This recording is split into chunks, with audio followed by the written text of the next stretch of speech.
Welcome back to another Liberty Traders Morning Update. Today we will review a variety of interesting events from the past week. I will break things down a little bit more from the headlines and we can explore the ever-changing and captivating world of finance together. To support this podcast, click the like button, subscribe, turn on notifications, and if you're just hearing about us now, check out Liberty Traders at libertytraders.net. Liberty Traders offers excellent professional mentorship and education in trading commodities, cryptocurrency, stocks, and foreign exchange. An engaging and supportive community can go a long way in this space. Liberty Traders strives to cultivate the perfect balance between a social outlet for traders as well as an entirely reliable platform for learning and development. Now let's get started. I'm your host, Jackson Strong, and this is Liberty Traders Morning Update. On Wednesday the 20th, a high-profile player in crypto was receiving a visit that some victims considered to be long overdue. Daniel Shin, co-founder of Terraform Labs, was raided by South Korean prosecutors in an effort to expose information relating to allegations of illegal activity behind the collapsed stablecoin Terra USD. The Seoul Southern District Prosecutor's Office confirmed an earlier report that police also visited two affiliated firms, but declined to provide much further detail in an ongoing investigation. Given the recent panic and chaos surrounding stablecoins, policymakers have focused their attention on the collapse of Terra USD and others, widely acknowledging what could be a threat to a wider financial system. In South Korea, prosecutors conducted many raids this week, including raids on Bithumb, GoPax, and Upbit. These raids took place approximately a month after the authorities banned current and former employees of Terraform Labs from leaving the country. Prosecutors are also investigating the possibility that the company's other co-founder, Do Kwon, evaded taxes by moving profits from crypto to an offshore account. Shin and Kwon started Terraform Labs together in 2018 and split their ownership 50-50.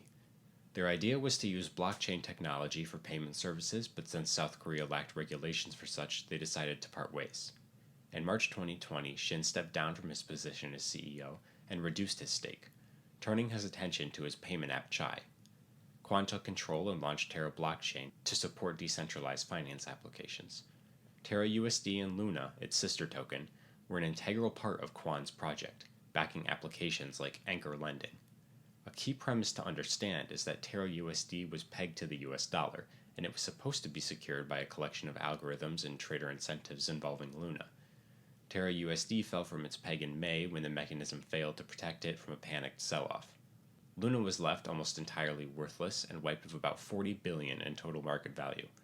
Many Luna investors accused Kwon of fraud and illicit fundraising, and some filed complaints with South Korean prosecutors in May. Since the collapse, Shin has put a notice on the Chai app distancing himself from Kwon and Terra Labs, but that wasn't enough for the prosecutors who stormed his house this past Wednesday. In other news, FSC, Taiwan's Financial Supervisory Commission, is looking to end the use of credit cards for crypto purchases. The FSC told Forecast News on Friday that it had issued a letter to the local banking association in early July, which asked credit card agencies to stop bringing on crypto platforms as new merchants. In the letter, the regulator had reportedly warned of the risks associated with virtual assets and is granting credit card firms 3 months to comply with the new requirements. The FSC also said that credit cards cannot be used for online gambling, stocks, futures, options, and other transactions. According to the report, in recent months, regulators around the world have been focusing on new regulations as global crypto markets induced a large amount of insecurity, with several prominent entities liquidating and billions of dollars leaving the industry. After China's crackdown on crypto in 2021, Taiwan saw a rush of activity and was slated to emerge as the region's new crypto hub. However, the local crypto industry has gone quiet since. Nancy Pelosi, the Speaker of the House, has been widely accused of insider trading. In many cases, she has been accused of having her husband, Paul Pelosi, execute the trades for her, therefore drawing away some of the attention that would be placed on herself. In the following clip, a reporter asks Pelosi if her husband has ever bought or sold stocks based on the information she gave him. Her response? No, absolutely not. Yes, sir. I think we have to go now. One more, he said. Yes, sir. Over the course of your career, has your husband ever made a stock purchase or sale based on information he's received from you? What are you saying?